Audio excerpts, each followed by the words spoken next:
Welcome AJ maths பயிற்சி 1.1ல் 6th some முக்கியமான 5 mark. இது 6th 3 சம் இருக்குது. இது செகண்ட் சம் பார்க்குறோம். A = A set of x belongs to W, x less than 2, B = x belongs to N such that 1 less than x less than or equal to 4.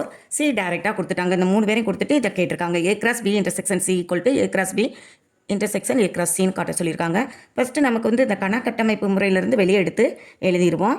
அப்போ X belongs to டபிள்யூவா. அப்போ முழு எண்ணுனா 0ல் ஆரம்பிக்கும். 2 விட கம்மினா என்னது 0,1 மட்டும்தான். B யார்? இவங்க என்னன்னு கொடுத்துருக்காங்க. எக்ஸ் பிலாங்ஸ் டு என்னங்கிறனால அது எல்என். அதனால் 1ல் ஆரம்பிக்கும். 1 விட பெருசாக 4 வரையுமா. அப்போ 2, 3, 4. ஓகே. சி நமக்கு டைரெக்டாகவே கொடுத்துட்டாங்க. அப்படி எழுதிக்குவோமா. C 3,5 அப்படின்னு கொடுத்துட்டாங்க. இப்போ நமக்கு யார் வேணும்? இந்த இதில் லெஃப்ட் சைடை செய்ய போகிறோம். அதில் ஃபஸ்ட்டு எப்போவுமே ப்ராக்கெட்டுக்கு உள்ளே உள்ளதை தான் செய்வோம். B intersection C = நம்ம B எடுத்து எழுதிக்குவோம். B யார்? 3 பேர் இருக்காங்க. 2, 3, 4. அடுத்து C யார்? இன்டர்செக்ஷனை நடுவில் போட்டுருங்க. C யார்? 3,5. இதில் யாருப்பா பொதுவாக இருக்காங்கன்னு பாருங்கள். பொது இருந்தால் டிக் அடிங்க. 3யும் 3யும் இங்கே பொதுவாக இருக்காங்க. அடுத்து வேறு யாரும் இல்லையா? அப்போ இங்கே யார் தான்? 3. B intersection C = 3. இதுக்கே 1 மார்க்கு கிடைக்கும். அடுத்து நம்ம ஃபுல்லாக இந்த சைடை கண்டுபிடிக்க போகிறோம். A cross B intersection C. ஓகேயா? நமக்கு தெரியும் A யார்? 0,1. அடுத்து இங்கே கிராஸ் B intersection C யார் கண்டுபிடிச்சி வச்சுருக்கோம்? 3. ஓகே. இப்போ இவங்க 2 பேரையும் மல்டிப்ளை பண்ணுவோமா? 0 கூட 3யை ஃபஸ்ட்டு மல்டிப்ளை பண்ணுவோம். 0,3. அடுத்து 1 கூட போடும்போது 1,3. இதுதான் நமக்கு வேண்டிய ஆன்சராகவும் இருக்குது. ஏன்னா ஒரு சைடே முடிஞ்சிருச்சு. இதை 1ன்னு போட்டு வச்சுக்கோங்க. இதே ஆன்சர் தான் பின்னால் கிடைக்க போகுது. அடுத்து நம்ம A cross B கண்டுபிடிக்கணும். அடுத்து A cross C கண்டுபிடிக்கணும். அப்புறம் காமனாக இந்த 2 பேருக்கும் இன்டர்செக்ஷன் கண்டுபிடிப்போம். அப்போ ஃபஸ்ட்டு யார்? A cross B கண்டுபிடிப்போமா?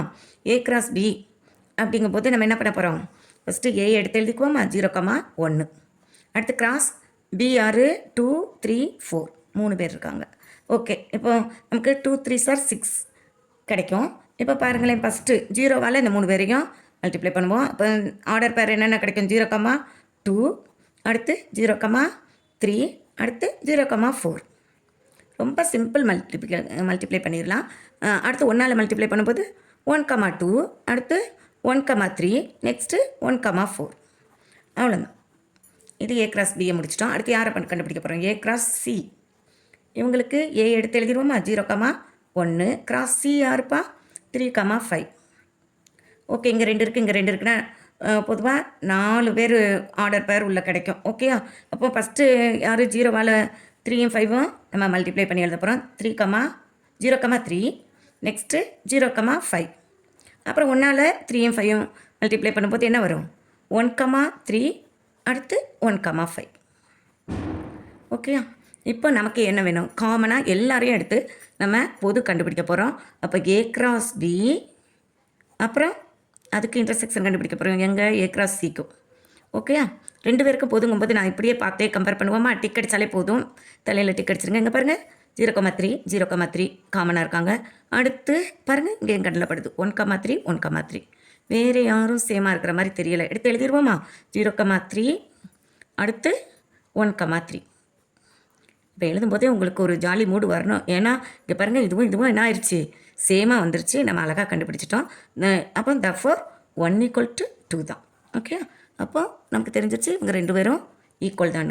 therefore A cross B intersection C = A cross B, அப்புறம் இன்டர்செக்ஷன் A cross C சரி பார்க்கப்பட்டது. இது எல்லாமே இதில் உள்ள எல்லா சம்முமே முக்கியமான சம்மு, சிம்பிளான சம்மு. நல்லா பார்த்துக்கோங்க.